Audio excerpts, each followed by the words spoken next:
Tendo sido, pois, justificados pela fé, temos paz com Deus, por nosso Senhor Jesus Cristo, por meio de quem obtivemos acesso pela fé a esta graça, na qual agora estamos firmes e nos gloriamos na esperança da glória de Deus. Não só isso, mas também nos gloriamos nas tribulações, porque sabemos que a tribulação produz perseverança, e a perseverança um caráter aprovado, e o caráter aprovado esperança.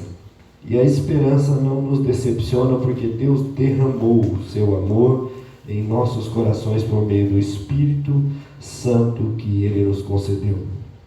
De fato, no devido tempo, quando ainda éramos fracos, Cristo morreu pelos ímpios.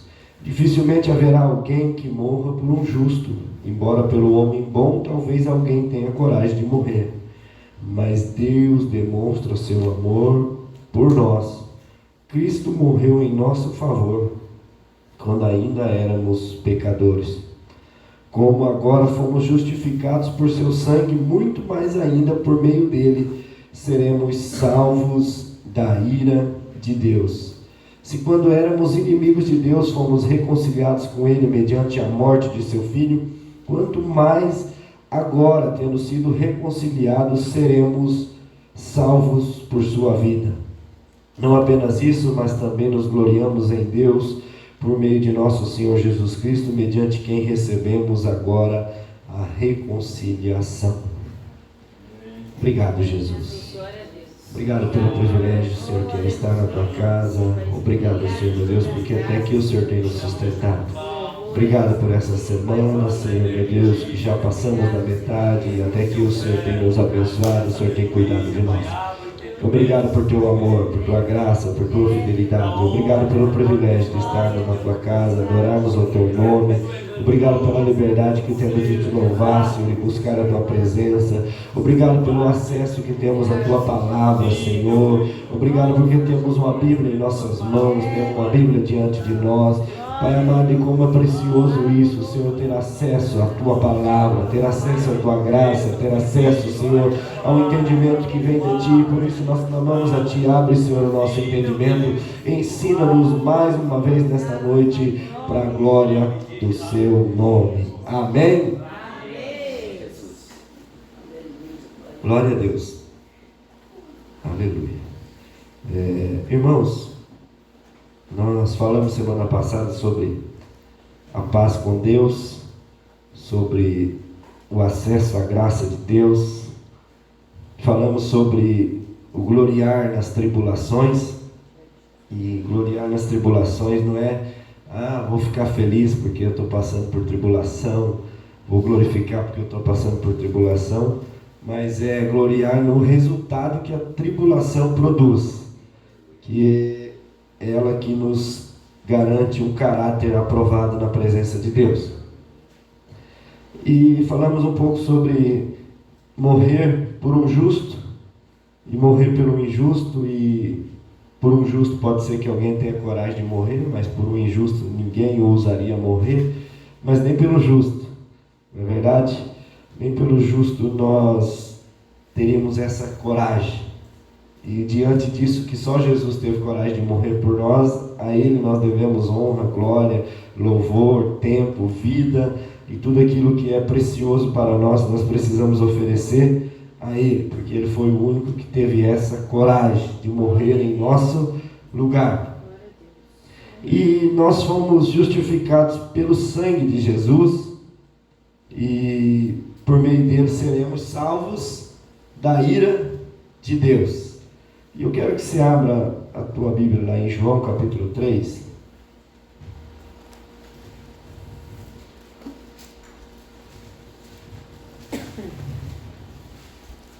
No versículo 36. 35 diz assim: o Pai ama o Filho e entregou tudo em suas mãos. Quem crê no Filho tem a vida eterna. Já quem rejeita o Filho não verá a vida, mas a ira de Deus permanece sobre ele. Amém? Amém. Quem crê no Filho tem a vida eterna, já quem rejeita o Filho não verá a vida, mas a ira de Deus permanecerá sobre ele. E tem um versículo que João vai falar, e eu não lembro agora, mas ele fala aqui da vida eterna, e quando a gente pensa em vida eterna, a gente pensa na vida que Deus nos garante para nós na eternidade, não é verdade? Mas vida eterna também é a qualidade de vida que vivemos depois que aceitamos a Cristo e vivemos do lado dele. Porque quem tem um filho já tem a vida eterna. Então, quem tem um filho tem vida eterna. E se tem um filho, tem vida eterna, essa vida já existe em nós. Já vivemos e desfrutamos dessa vida. Mas quem rejeita o filho não verá a vida. Então, a rejeição automática não tem vida. Então, não vive a vida que quem aceita o filho vive. Então, já tem ausência de vida. Mas não só tem ausência de vida, mas a ira de Deus permanece sobre ele. E a ira de Deus, irmãos, é algo temível. Nós vivemos em uma geração que fala assim: as pessoas não podem me julgar, quem me julga é Deus. Se as pessoas me julgando é pecador como eu e me julga, o que a pessoa pecadora como eu pode me afetar? E nada. Mas agora você imagina um Deus santo, justo, que não tem pecado, que não erra, que não falha, que nunca errou, que não conhece o pecado, fala assim: ele vai me julgar. Isso deveria gerar mais temor na vida da gente do que o julgamento do próximo, é verdade? Então nós vivemos essa geração: é Deus que me julga.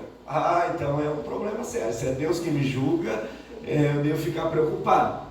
Por quê? Porque se eu não tenho filho, eu não tenho vida eterna. Se eu não tenho vida, a ira de Deus permanece sobre mim. E se a ira de Deus permanece sobre mim, eu estou encrencado. Porque ira de Deus é terrível. Porque quando a gente vai ler Apocalipse, a gente vai ver que vai ter 7 trombetas. E nessas 7 trombetas, é parte da ira de Deus sendo derramada. Aí você vai lá para Apocalipse, no capítulo 16, vai começar um derramamento da ira de Deus, que são as 7 taças. E essas 7 taças da ira de Deus é algo terrível. Quando a gente lê, a gente fala: misericórdia. Eu, uma vez lendo, eu fiquei fazendo a conta das porcentagens de pessoas. Morreu 1/3, morreu não sei quantos por cento, morreu não sei quanto. Eu fiquei pensando, no final não vai sobrar nada. E na verdade, diante da ira de Deus, não se sobra nada. Mas é interessante que Paulo vai falar aqui no capítulo 5, versículo 9, que nós fomos justificados pelo sangue de Jesus, e por meio dele seremos salvos da ira de Deus.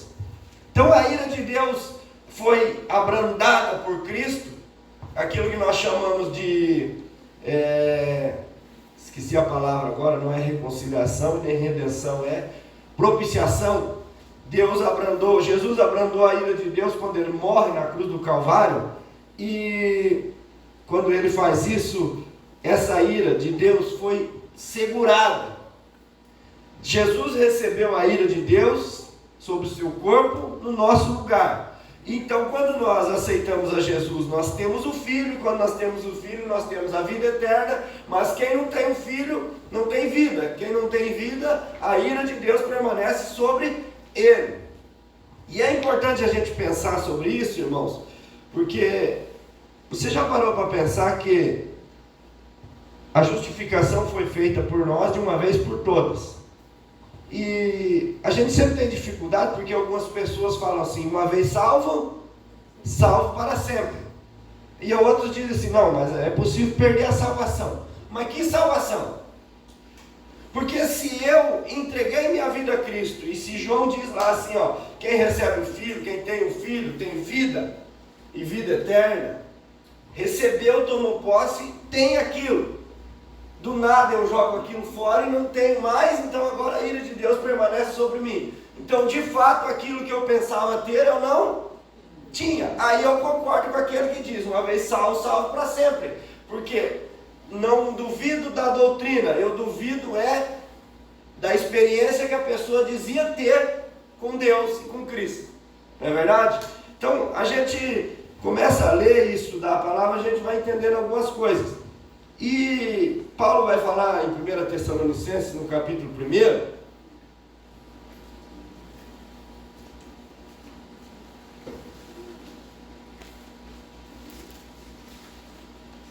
no versículo 9 vai dizer assim, ó: pois eles mesmos relatam de que maneira vocês nos receberam e como se voltaram para Deus, deixando os ídolos, a fim de servir ao Deus vivo e verdadeiro, e esperar nos céus seu Filho, a quem ressuscitou dos mortos, Jesus, que nos livra da ira que há de vir. E é interessante a gente ler esses textos que Paulo está falando aos Tessalonicenses. Está falando que eles abandonaram os ídolos, que eles receberam a Cristo e que eles estão aguardando o Jesus que ressuscitou dos mortos. Esse Jesus é quem nos livra da ira que há de vir. E é interessante nós pensarmos nisso, que quando Paulo está falando de salvação, justificação e livrar da ira, ele sempre está falando com convicção de quem sabe, de que está livre da ira por causa da ressurreição, da morte, daquilo que Jesus fez na cruz do Calvário. Então, quando a gente entende isso, a gente tem convicção de que Jesus nos justificou. Amém? Quem tem essa convicção? Amém. Nós precisamos caminhar com isso e ter isso em nossa mente e em nosso coração, porque o que Jesus fez é maior do que tudo. E se nós recebemos isso, nós somos livres da ira que há de vir. 1 Tessalonicenses capítulo 5, versículo 9. O versículo 7 diz assim, 4, a partir do 4: mas vocês, irmãos, não estão nas trevas. Fala, amém, não estamos nas trevas. Amém, não estamos nas trevas. Para que esse dia os surpreenda como ladrão. Vocês todos são filhos da luz, filho do dia. Não somos da noite e nem das trevas. Portanto, não durmamos como os demais, mas estejamos atentos e sejamos sóbrios. Pois os que dormem, dormem de noite, e os que se embriagam, embriagam-se de noite.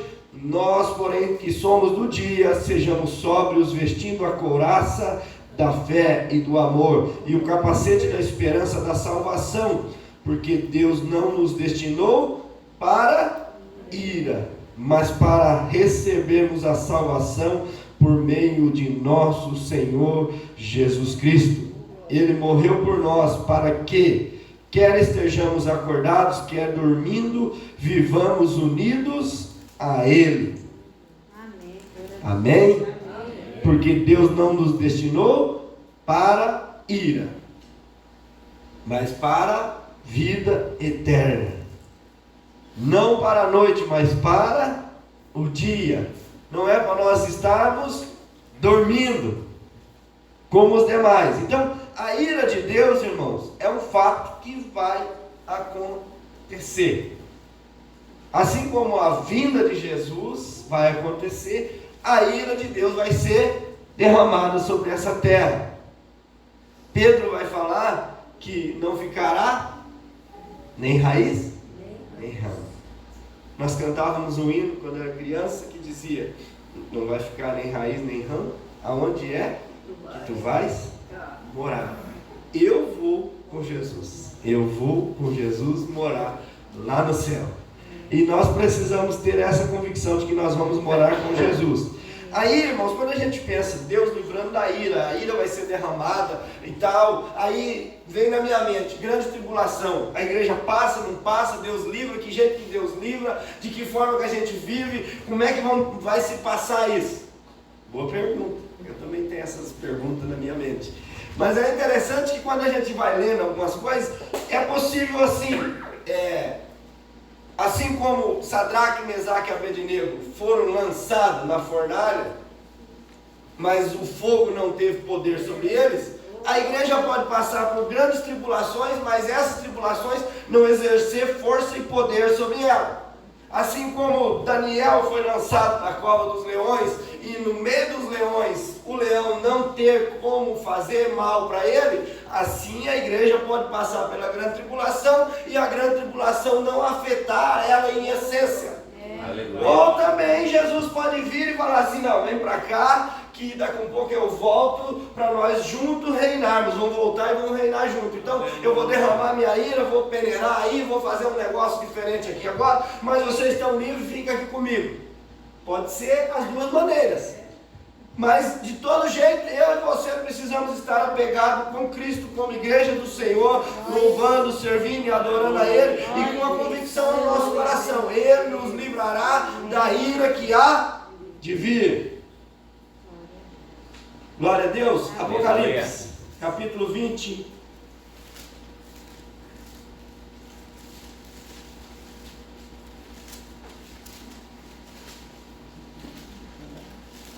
O livro de Apocalipse é muito bonito, irmãos.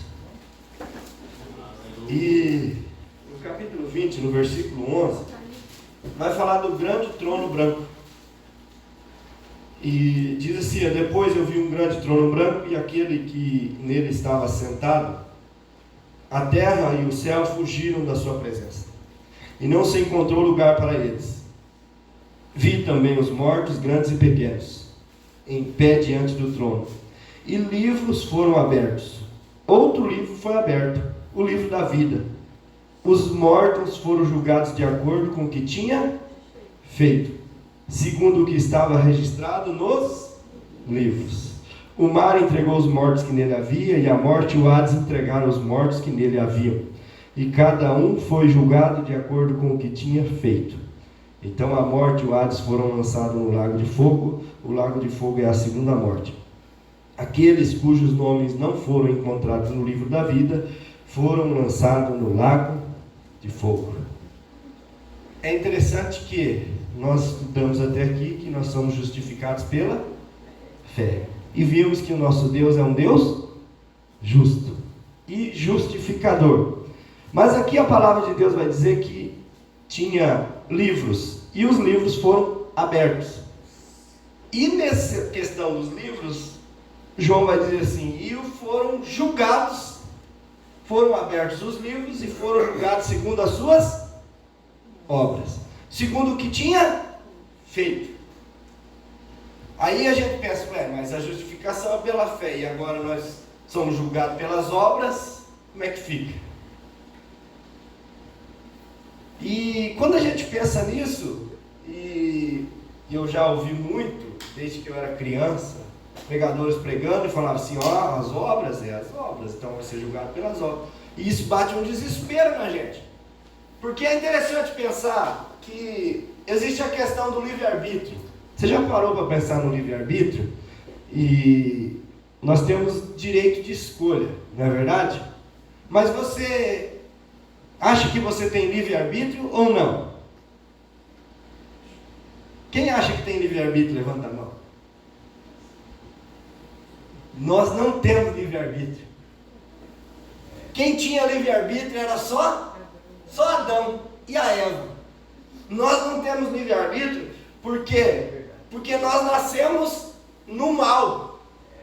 Nós já nascemos debaixo do pecado. Nós temos direito de escolha hoje. Hoje você escolheu a roupa que você poderia vir para a igreja.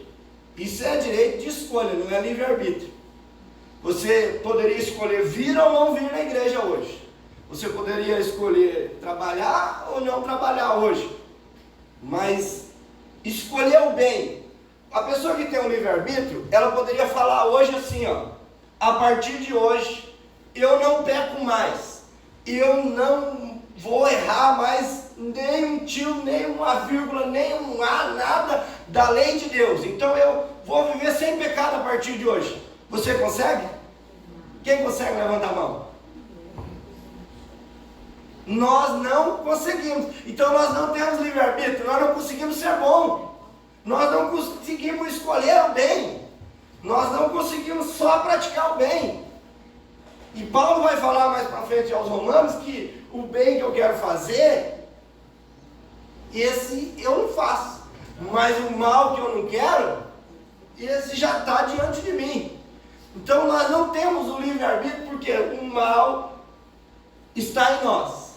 Nós já nascemos no mal. Aí quando a gente pensa assim, se eu tentar, e se eu procurar fazer o bem sempre, e se eu conseguir fazer esse bem durante uma semana, sem errar, sem pecar, esse bem que eu faço vai se tornar em mim um orgulho daquilo que eu estou fazendo. E isso já se torna o quê? Um pecado.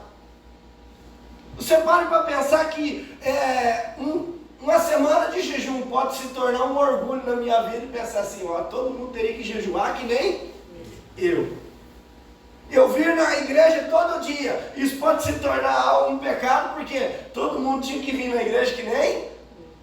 Se eu levantar de madrugada para orar todo dia, isso pode se tornar um pecado porque todo mundo precisava orar que nem eu. E por mais que você se policie, você acaba caindo no orgulho, na soberba, na presunção, na inveja, na mentira, em qualquer pecado. A gente tem a tendência a ir para um lado do pecado. E daí quando a gente vê a palavra dizendo assim, ó, que os livros foram abertos, se o livro foi aberto, vai estar escrito. E se está escrito, não tem argumento, irmãos. É como uma filmagem. Você imagina lá que o cara veio aqui dentro e roubou meu celular. Roubou o celular. E tem uma câmera ali, e a câmera filmou e foi visto roubando o celular. Ele vai argumentar que jeito diante de um juiz e falar assim, não, mas não foi eu que roubei. Não, mas nós estamos vendo, é você. Aquela calça é tua, aquela camisa é tua, aquele rosto é teu, esse olho de tal cor é tua, essa orelha uma maior que a outra é tua. Não tem jeito, foi você que roubou. Mesma coisa nós diante do tribunal. Imagina, está lá escrito, é quase que uma filmagem. Você tal dia fez isso. Mas haja livro, irmão, haja livro. Só colocar tudo as obras. Você já parou para pensar? Tem que ser um livro digital do céu. Você acha que o homem criou tanta coisa, né? Imagina no céu como que não é. Se Deus deu sabedoria para o homem. Aí você imagina um livro lá, quantas páginas não teria que ter esse dito desse livro, só para as obras de um de nós, tanto boas como más. Daí se a gente pensar que vai pesar na balança a boa e a má, que a gente sempre pensou isso, qual que vai pesar mais? Porque até quando eu faço bem, eu posso ter presunção e achar que eu sou melhor do que o outro, porque eu pratico bem. Então o bem pode se tornar pecado. A boa ação pode se tornar maldade. A voluntariedade de fazer e praticar alguma coisa para Deus, para a obra de Deus, pode se tornar um orgulho para dizer assim, eu sou um cara bom. Estou pregando com a garganta ruim hoje, na quinta-feira, poderia ter cancelado o culto e ficado em casa. Isso já se tornou pecado. Pensar assim, não, eu estou aqui ruim e os irmãos não vieram na igreja hoje. Pecado. Então se até o bem se torna mal, quando que a gente acerta? Quando a gente entregou a vida para Jesus. Por quê? Porque além do livro das obras, vai estar aberto também o livro da vida. E nesse livro da vida vai estar lá. O Diogo entregou a sua vida para Jesus no dia tal, no mês tal, do ano tal. E a partir dali ele aplicou o sangue de Jesus. Então ainda que o Diogo esteja lá e pratique alguma coisa, seja soberbo quando ele ora, só um exemplo, tá, irmão Diogo? Seja presunçoso quando ele vem no culto mesmo cansado, ainda assim ele tem o nome escrito no livro da vida. E essas obras más não afetam no livro de Deus, porque o nome dele está escrito no livro da vida. Que maravilhoso é isso, irmãos. Isso é a justificação. É aquilo que eu falei esses dias, que além de pagar a dívida, Deus nos deixou com crédito. Você tem crédito. Pensa como é maravilhoso e glorioso isso. E como que a humanidade precisaria entender isso? Não para viver no pecado, porque o pecado na nossa vida tem que ser um acidente. Não é verdade? Acidente esse que, como eu disse, pode acontecer até do bem que nós fazemos. Mas você pensa no pecado como algo que afete você e afete o próximo e destrua a família, destrua a vida. E isso tem que ser um acidente na nossa vida, não uma prática constante. O pecado no sentido de ferir a glória de Deus, de ferir aquilo que Deus nos ama e quer que a gente façamos, que é viver longe do pecado e progredir e crescer na sua presença. E isso tem que acontecer esporadicamente na nossa vida. Porque que aquele que é de Cristo não vive cometendo pecado, João vai dizer. Nós precisamos fugir disso. E como que nós fugimos disso? Sendo santificados pela palavra de Deus. Glória a Deus. Os mortos foram julgados de acordo com o que tinha feito. Mas é interessante que é os mortos. Nós lemos em João 3,36 que aquele que crê no Filho tem, e aquele que não crê no Filho e rejeita o Filho não tem vida. Então esse é o morto. Mas quem crê no Filho tem a vida eterna. E ainda que esteja morto, João vai dizer no capítulo 11 de João, que aquele que vive e crê em mim, ainda que esteja morto, viverá, ou não morrerá eternamente. Pense como a Escritura Sagrada é maravilhosa, irmãos. Então aqui quem é julgado é o morto, você é vivo. E ainda que morto esteja, você é vivificado, você vive na presença de Deus, porque você creu em Jesus. E Paulo vai dizer lá naquele Tessalonicenses que nós lemos, quer durmamos ou quer estejamos acordados, façamos isso para a glória de Deus. O dormindo ali não é o dormindo que a gente dorme à noite, é o dormindo de estar morto. Mas morto nós não estamos, ainda que morto estivermos, nós estamos dormindo, porque nós aguardamos o que? A ressurreição do nosso corpo naquele grande dia que Jesus vai vir buscar a sua igreja. Amém? Você está entendendo? Você e eu, nós não seremos julgados. E é interessante que quando a gente participa da ceia, a gente lê um texto que diz assim, que aquele que come e bebe sem discernir o corpo, come e bebe juízo para si. Mas a palavra também vai dizer assim, mas nós quando somos julgados pelo Senhor, somos disciplinados. Então somos julgados e somos disciplinados. Não é um julgamento final, é um julgamento que Deus faz conosco na nossa vida enquanto caminhamos como cristãos, crentes, servindo a Deus. Erramos, comemos e bebemos sem discernir o corpo do Senhor. Nós somos julgados. E Pedro vai dizer, não sei se é na primeira carta ou na segunda carta, que o juízo começa pela casa de Deus. Aí eu fico pensando, meu Deus, então o negócio está ruim.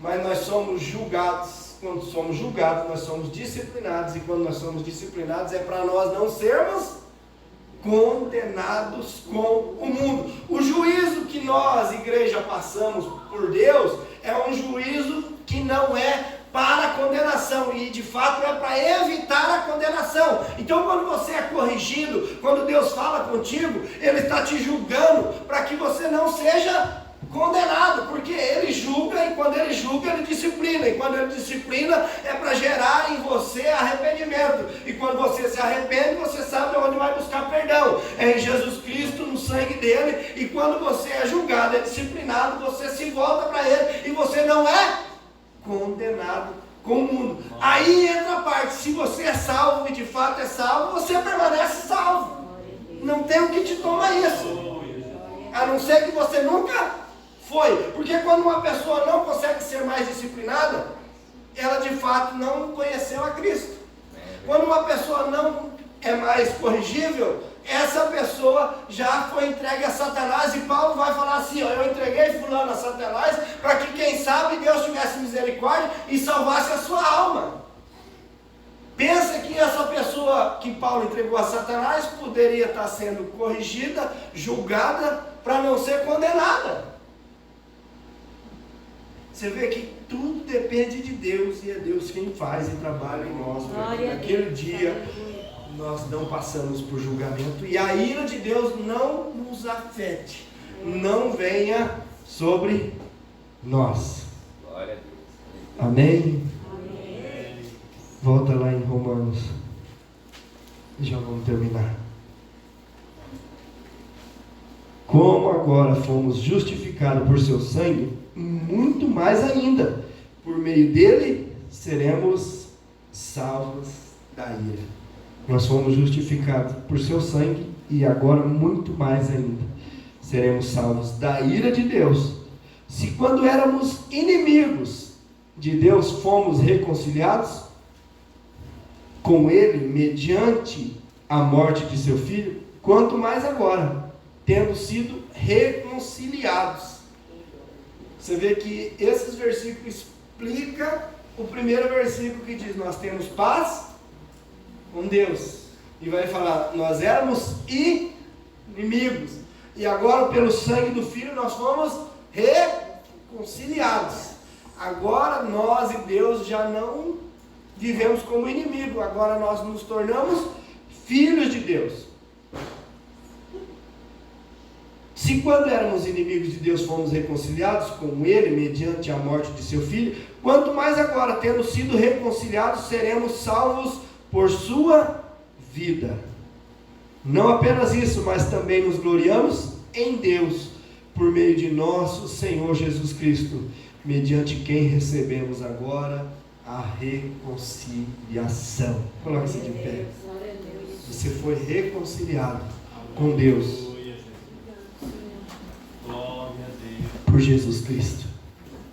Você foi reconciliado com Deus. Pensa que você e Deus agora é pai e filho por causa de Jesus Cristo. Pensa que Deus julga-nos e disciplina-nos para que nós não sejamos condenados. Nós não somos mais condenados, irmãos. Paulo vai dizer em Romanos 8, quem o condenará? Se é Deus quem o justifica. Não há acusação contra os escolhidos de Deus, porque é Deus quem os justifica. Pensa como isso é glorioso, irmãos. Isso não é precedente para você viver debaixo do pecado. Isso é uma história para você amar e receber isso, e vivenciar isso, e desfrutar disso, porque nele nós temos a vida eterna, e a ira de Deus não vem mais sobre nós. Ainda que por um momento seja necessário que sejamos contristados, passamos por lutas, por tribulação, mas essa tribulação, nós nos gloriamos nela, não porque nós gostamos de sofrer, não porque nós gostamos de ser pobre, não porque nós gostamos da vida difícil, nós nos gloriamos porque isso produz algo em nós. Então, quando nós somos julgados, nós somos justificados pelo Senhor, nós somos disciplinados por Ele para não sermos condenados com o mundo. Às vezes a tribulação é um momento de julgamento, não um julgamento para condenação, um julgamento para que o meu caráter seja aprovado, para que o meu caráter se torne um caráter de um homem de Deus, de uma mulher de Deus, de uma criança e de um jovem de Deus. É isso que o Senhor nosso Deus está nos ensinando. Na luta, na tribulação, na dificuldade, na hora difícil e nas horas boas, nós sempre lembramos que nós temos vida eterna. E na hora difícil nós devemos lembrar que nós temos vida eterna. E essa vida eterna não é vida só futura, é vida de hoje, é do agora, é vida plena, é desfrutar da presença de Jesus todos os dias da nossa vida. Aleluia. Que você possa ser grato a Deus pelo sacrifício de Cristo. Obrigado, Senhor. Nós te amamos, nós te glorificamos, nós te exaltamos, porque Tu és bom, Tu és nosso Deus.